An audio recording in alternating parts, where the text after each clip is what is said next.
வணக்கம். மாநில செய்திகள் வாசிப்பவர் கோபாலகிருஷ்ணன்.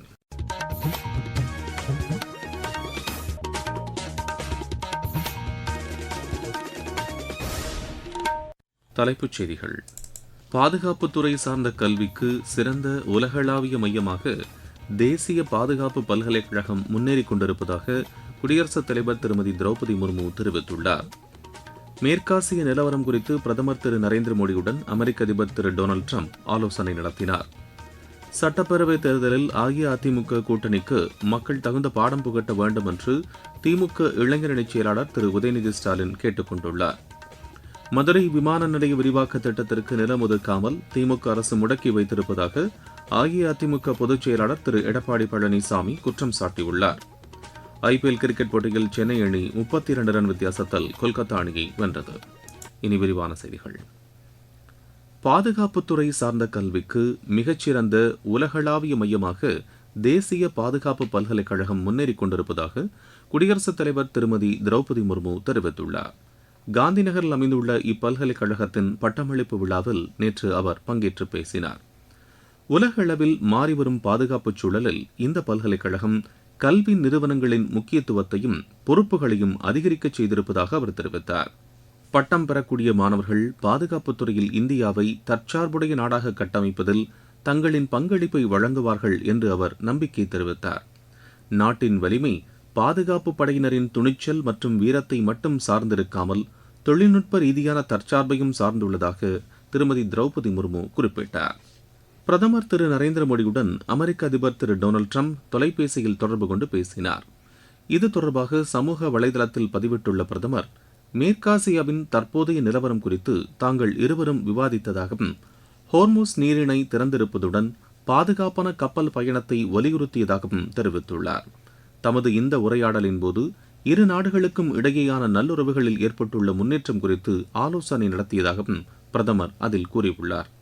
அனைத்து துறைகளிலும் உலகளாவிய ஒருங்கிணைந்த பங்களிப்பை இருதரப்பும் மேலும் வலுப்படுத்துவதற்கும் உறுதியேற்கப்பட்டதாக திரு நரேந்திர மோடி தமது பதிவில் குறிப்பிட்டுள்ளார். தமிழகத்தில் தேர்தல் பிரச்சாரம் நிறைவடைய இன்னும் ஒரு வார காலமே உள்ள நிலையில் அரசியல் கட்சித் தலைவர்கள், வேட்பாளர்கள் தீவிர வாக்கு சேகரிப்பில் ஈடுபட்டுள்ளனர். நெல்லை மாவட்டம் அம்பாசமுத்திரத்தில் நடைபெற்ற தேர்தல் பிரச்சாரக் கூட்டத்தில் திமுக கூட்டணி வேட்பாளர்களை ஆதரித்து பேசிய அக்கட்சியின் இளைஞரணிச் செயலாளர் திரு உதயநிதி ஸ்டாலின், இந்த தேர்தலில் அஇஅதிமுக கூட்டணிக்கு மக்கள் தகுந்த பாடம் புகட்ட வேண்டும் என்று கேட்டுக் கொண்டுள்ளார். கடந்த 5 ஆண்டுகளில் நெல்லை மாவட்டத்திற்கு தாமிரபரணி கூட்டு குடிநீர் திட்டம் உள்ளிட்ட திமுக அரசு நிறைவேற்றியுள்ள திட்டங்களை அவர் பட்டியலிட்டார். மதுரையில் நடைபெற்ற தேர்தல் பிரச்சாரக் கூட்டத்தில் அஇஅதிமுக தலைமையிலான தேசிய ஜனநாயக கூட்டணி வேட்பாளர்களுக்கு ஆதரவு திரட்டிய அக்கட்சியின் பொதுச் செயலாளர் திரு எடப்பாடி பழனிசாமி, மதுரை விமான நிலைய விரிவாக்க திட்டத்திற்கு நிலம் ஒதுக்காமல் திமுக அரசு திட்டத்தை முடக்கி வைத்திருப்பதாக குற்றம் சாட்டினார். மதுரை மாநகராட்சியில் வரி வசூலில் நடைபெற்ற முறைகேடுகள் குறித்து அஇஅதிமுக அரசு அமைந்ததும் உரிய நடவடிக்கை எடுக்கப்படும் என்றும் அவர் தெரிவித்தார். தமிழகத்தில் மொத்தமுள்ள 234 சட்டப்பேரவை தொகுதிகளுக்கும் ஒரே கட்டமாக வரும் 23ஆம் தேதி வாக்குப்பதிவு நடைபெறவுள்ளது. அன்றைய தினம் மேற்குவங்க மாநிலத்தில் 152 தொகுதிகளில் முதற்கட்ட வாக்குப்பதிவு நடைபெறும். இம்மாநிலத்தில் 2ஆம் கட்டமாக வரும் 29ஆம் தேதி 142 தொகுதிகளில் வாக்குப்பதிவு நடைபெறவுள்ளது. ஏற்கனவே சட்டப்பேரவை தேர்தல் முடிவடைந்த கேரளம், அஸ்ஸாம், புதுச்சேரியில் பதிவான வாக்குகளுடன் தமிழகம், மேற்குவங்க மாநிலங்களின் வாக்குகளும் அடுத்த மாதம் 4ஆம் தேதி எண்ணப்பட்டு முடிவுகள் அறிவிக்கப்படும். நீங்கள் கேட்டுக்கொண்டிருப்பது மாநில செய்தி அறிக்கை.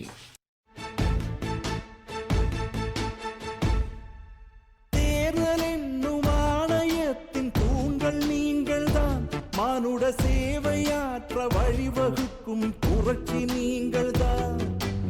அரசு என்னும் எந்திரத்தின் இதயம் நீங்கள்தான். நிறுவும் ஆட்சி என்னும் கிழக்கில் தோன்றும் உதயம் நீங்கள்தான். உன் போட்டு உணர்த்தும் வலிமை, இந்த நாட்டை காக்கும் தலைமை, உன் பிறப்பை பேசும் பெருமை, உந்தன் பிறந்த வாக்கு உரிமை. ஒரு புதிய உலகை படைக்க உனக்கு வாசல் திறந்திருக்கு. எழுந்து வா, வாழும் வாழ்வை வெல்ல, தீர்ப்பு சொல்ல கருப்பு மைய நெருப்பு ஆயுதம். திறந்து வா, ஒரு வாக்கு கூட விடுபடாமல் காக்கும் மக்கள் நாட்டின் பெருமிதம். இனி தேர்தல் களம்.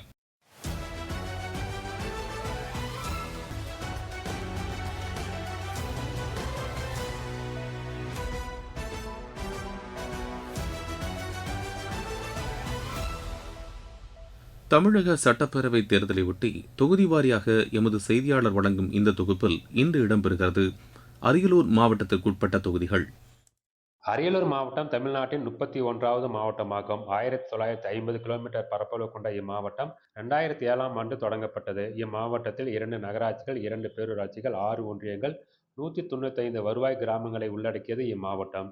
அரியலூர் மாவட்டத்தில் 2,60,565 ஆண் வாக்காளர்களும் 2,65,799 பெண் வாக்காளர்களும் இதர வாக்காளர்கள் 28 பேரும் என அரியலூர் மாவட்டத்தில் மொத்தமாக 5,26,392 வாக்காளர்கள் உள்ளனர். அரியலூர் மாவட்டத்தில் அரியலூர், ஜெயங்கொண்டம் என 2 சட்டமன்ற தொகுதிகள் உள்ளன. அரியலூர் சட்டமன்ற தொகுதியில் திமுக கூட்டணி சார்பில் திமுகவை சேர்ந்த லதா பாலு, அதிமுக கூட்டணி சார்பில் அதிமுகவை சேர்ந்த தாமரை ராஜேந்திரன், தமிழக வெற்றி கழகத்தின் சார்பில் சிவக்குமார், நாம் தமிழர் கட்சி சார்பில் புகழேந்தி உள்ளிட்ட 18 வேட்பாளர்கள் தற்பொழுது போட்டியில் உள்ளனர். இத்தொகுதியில் திமுகவும் அதிமுகவும் நேரடியாக மோதுகிறது.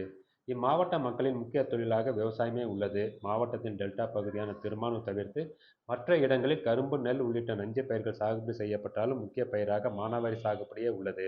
சுண்ணாம்பு கல் கனிமங்கள் நிறைந்து இருப்பதால் அரியலூர் சிமெண்ட் சிட்டி என கூறப்படும் அளவிற்கு ஒரு அரசு சிமெண்ட் ஆலை, 7 பெரிய தனியார் சிமெண்ட் ஆலைகள் அமைந்துள்ளது. இத்தொகுதியின் முக்கிய நீராதாரமாக கொள்ளிடம் மற்றும் மருதியாறு உள்ளது.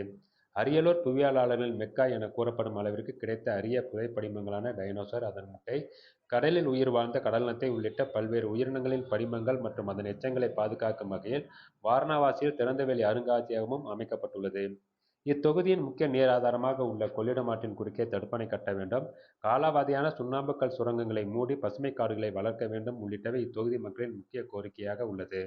ஜெயங்கொண்டம் சட்டமன்ற தொகுதியில் திமுக சார்பில் கசோக கண்ணன், அதிமுக கூட்டணியில் பாமக சார்பில் வைத்தியலிங்கம், தமிழக வெற்றி கழகத்தின் சார்பில் கவிதா ராஜேந்திரன் உள்ளிட்ட 19 வேட்பாளர்கள் களத்தில் உள்ளனர்.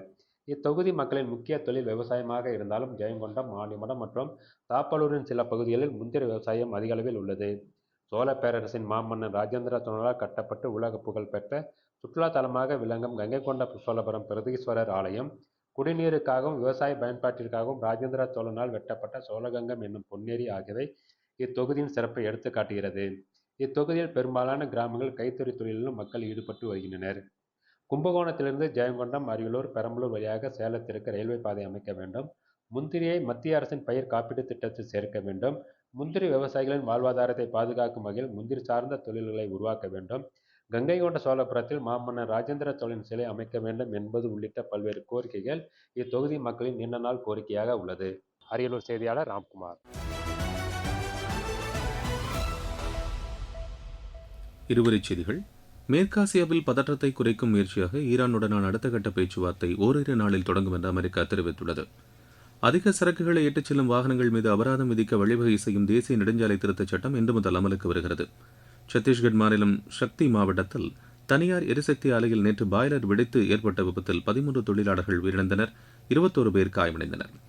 வேலூர் மாவட்டத்தில் கூடுதல் மின்னணு வாக்குப்பதிவு எந்திரங்களை அரசியல் கட்சி பிரதிநிதிகள் முன்னிலையில் பொறியாளர்கள் மூலம் சரிபார்க்கும் பணிகளை மாவட்ட தேர்தல் அதிகாரி திருமதி சிவசவுந்தரவல்லி ஆய்வு செய்தார். விழுப்புரம் மாவட்டத்தில் 100% வாக்குப்பதிவை வலியுறுத்தி மாரத்தான் போட்டி நடைபெற்றது. விளையாட்டுச் செய்தி. ஐபிஎல் கிரிக்கெட் போட்டியில் நேற்று நடைபெற்ற ஆட்டத்தில் சென்னை அணி 32 ரன் வித்தியாசத்தில் கொல்கத்தா அணியை வீழ்த்தி 2வது வெற்றியை பதிவு செய்துள்ளது. இன்று நடைபெறும் ஆட்டத்தில் பெங்களூரு அணி லக்னோ அணியை எதிர்கொள்கிறது. இப்போட்டி பெங்களூருவில் இரவு 7:30 மணிக்கு தொடங்குகிறது. மீண்டும் தலைப்புச் செய்திகள். பாதுகாப்புத்துறை சார்ந்த கல்விக்கு சிறந்த உலகளாவிய மையமாக தேசிய பாதுகாப்பு பல்கலைக்கழகம் முன்னேறிக் கொண்டிருப்பதாக குடியரசுத் தலைவர் திருமதி திரௌபதி முர்மு தெரிவித்துள்ளார்.